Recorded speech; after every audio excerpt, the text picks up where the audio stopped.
একটাই দাবি যাতে বিচার পাই আর যাতে না হয়। কোথাও থামছে না।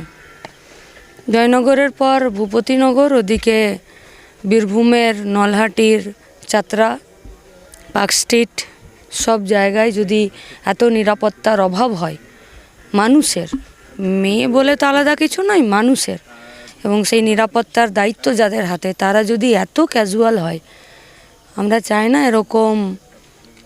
এই কারণে যাতে এমনিভাবে কোনো মা বাবার সামনে এই পশ্চিমবঙ্গের কাউকে যাতে দাঁড়াতে না হয়।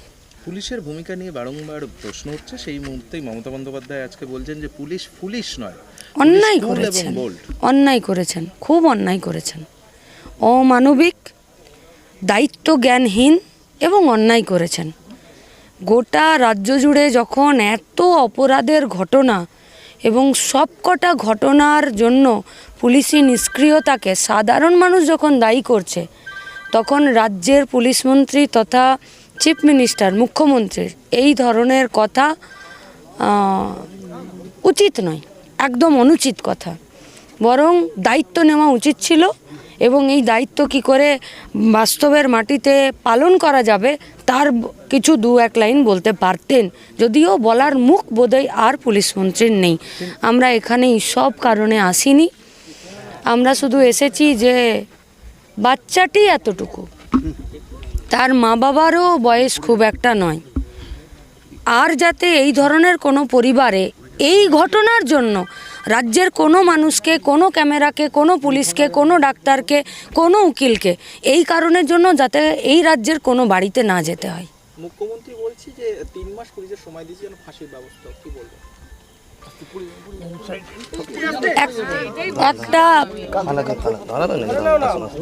একটা শোকগ্রস্ত পরিবারে যাচ্ছি, তো ফলে ওই বাবা মা এখন কি বলবেন সেটাই, রাজ্যের মুখ্যমন্ত্রী কি বলছেন সেটা নইলে বাবা মার বলার পরই হোক।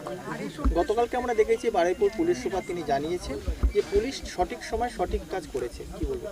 রাজ্যের মানুষ উল্টো কথা বলছেন, জয়নগরের মানুষ উল্টো কথা বলছেন। গতকাল যা অপ্রীতিকর ঘটনা, পরশু যা ঘটেছে, তাতে রাজ্যের মানুষ, জয়নগরের মানুষ, পুলিশ যা বলছে তার পুরো 180 ডিগ্রি উল্টো কথা বলছে। তাহলে কার কথা ঠিক? পরিবার জানাচ্ছে যে যখনই তারা অভিযোগ করেছিলেন পুলিশ বাড়িতে, সেই অভিযোগ গুরুত্বভাবে দেখা হয়নি। যদি ঠিকঠাকভাবে দেখা হতো তাহলে হয়তো তাদের বাড়ির মেয়েকে এই মৃত্যুর মুখে পড়তে হতো না। আমরা ওই একই কথা বলছি, জয়নগরও একই কথাই বলছে। কোনো দল দেখবে না, কোনো ঝান্ডা না। এই আমাদের কৃপাখালীর মা লক্ষ্মীর বিচার চাই, একটাই দাবি হবে।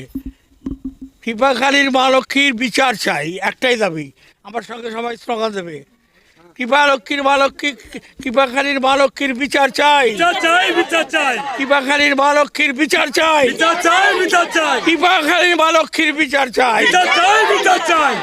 এই একটাই স্লোগান দেবে। এই গোটা দেশের মানুষকে জড়ো করতে হবে। কোনো রাজনৈতিক দল দরকার নেই, সব রাজনৈতিক দল আসুক, আপত্তি নেই, কিন্তু কেউ ঝান্ডা নিয়ে আসবে না। পুলিশের ভূমিকা নিয়ে কথা বলার কিছু নেই।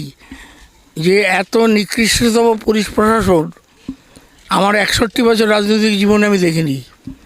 আমি ডক্টর বিধান চন্দ্র রায়কে দেখেছি, প্রফুল্ল সেনকে দেখেছি, জ্যোতি বোসকে দেখেছি, বুদ্ধভট্টাচার্যকে দেখেছি। এরকম নির্লজ্জ বেহায়া পুলিশ প্রশাসন স্বাধীনতার পর আর হয়নি।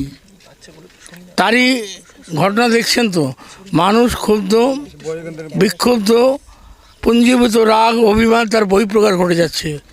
পুলিশের প্রতি মানুষের বিশ্বাস নেই, এই অবস্থায় তো তৈরি করেছে। কিছু হলেই সরকারের পক্ষ থেকে দাবি করা হয় যে বিরোধীরা রাজনীতি করছে। কোনো এত শুনলেন, কোনো রাজনীতির কথা বললাম? পুলিশ প্রশাসন নিরপেক্ষ থাকবে, অপরাধীরা শাস্তি পাক। আর জোর জুলুম, অত্যাচার, এইসব জরিমানা এসব চলবে না। শান্তির পরিবেশ চাই, গণতান্ত্রিক পরিবেশ চাই, মেয়েরা যেন নিরাপত্তা পায়। আমি 40 বছর ধরে কুলতলিতে, জয়নগরে এরকম জঘন্য রাজনৈতিক ঘটনা ঘটেছে, কিন্তু এরকম একটা নিষ্পাপ 9 বছরের একটা বালিকা, এরকম নির্বিভৎস অত্যাচার কখনো 40 বছর আমি কুলতলিতে দেখিনি, জয়নগরও দেখিনি। রাজনৈতিক ঝগড়াঝাটি, মারামারি সবই হয়েছে, এরকম কুৎসিত ঘটনা, জঘন্য ঘটনা